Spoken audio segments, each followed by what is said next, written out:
2015, and my wife and I are in Denver at Fiddler's Green Amphitheater, sitting in the grass or the lawn, watching a show by Dave Matthews Band. They're in the middle of an acoustic set performing a song called Grace Is Gone, a song about grief involved after losing a close loved one. And as I'm listening to the dark lyrics of this song, I start to think about all the other existential related lyrics that Dave Matthews Band has.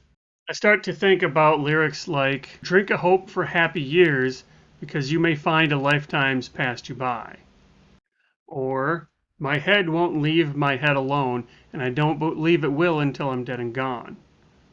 Or, celebrate we will, because life is short but sweet for certain. Another example is, make the most of what you got. Don't waste time trying to be something you're not. And I keep going on and I keep going on and I keep going on. Their lyrics are very existential focused. It's all about the fact that life is not guaranteed. Now, I didn't start studying existentialism until much later. And I can't tell, I don't know which way this direction arrow is. I don't know if I'm drawn to existentialism because I've been in Dave Matthews Band for so long, or if I was drawn to Dave Matthews Band because I've got a knack or a deep-rooted interest in existentialism. But I was primed for it nonetheless. The main ideas are we didn't choose to be born. Once we're born, we choose our own meaning in life, and we ought to live authentically. These themes can be useful in our financial lives. Find out more right after this.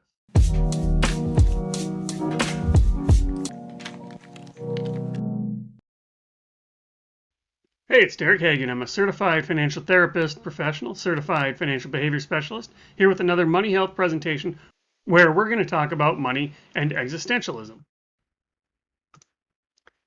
Now, the main idea being you get one life. It's almost like, here you go, here's your right, you get this ticket, you get one life, limit one per person, make it count. Now, existentialism starts with the idea that existence comes before essence. The previous philosophies, many of them, have this idea that it's essence first. There's some essence of being a human, and once you're born, you need to fulfill that essence. Existentialism turns that around a little bit and says, you didn't choose to be born, but now that you're born, you get to choose what your essence is.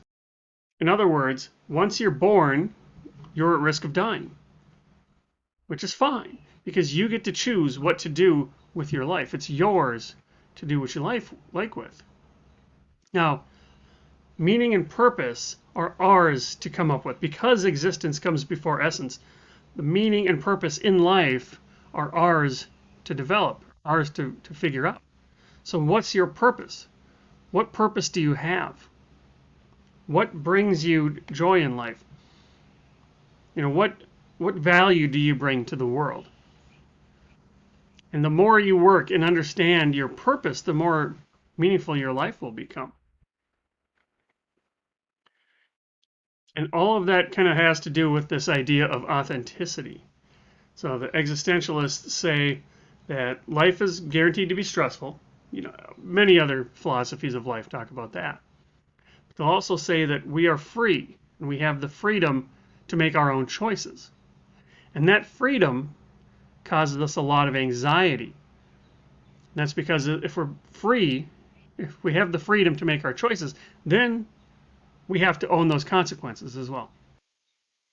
So if you can get over this living like you think you're supposed to, or not wanting to make choices or letting other people decide for you because you don't want to live with the consequences, if you can get over that and choose to live your life according to who you actually are, then you'll be living authentically, and that is what they say is what the good life is.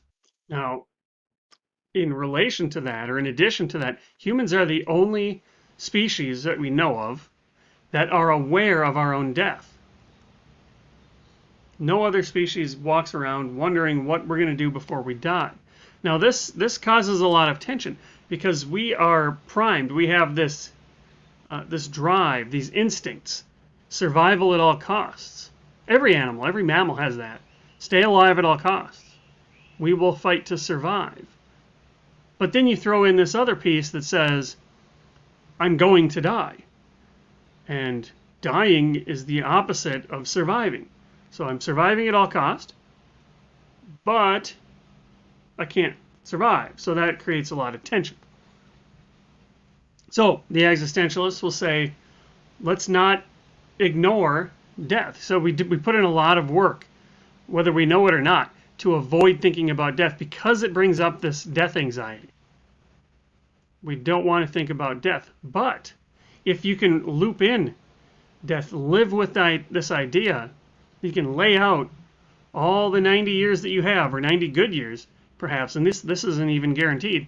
If you can lay that out, this is all that you get, and you've lived some of these, that can help inform you of that authentic life that you can live. Right? You don't have to wait until your deathbed to have regrets. If you can feel those regrets, if you can learn what would give you a meaningful life now, before it's too late, then you can make the rest of your life more meaningful. Right? So existentialism can help you in your financial life by helping you understand that you can find meaning and purpose in your own life and use money as a tool to design a life around that purpose. Design a life that you would be proud to look back on from your deathbed. Money is a tool. It's not a goal. It's a tool that you can use to help bring you the most meaning that you can. Remember, nobody sits on their deathbed wishing that they spent more time with their money. What do you want to do with your time left? You only have one life. Live intentionally.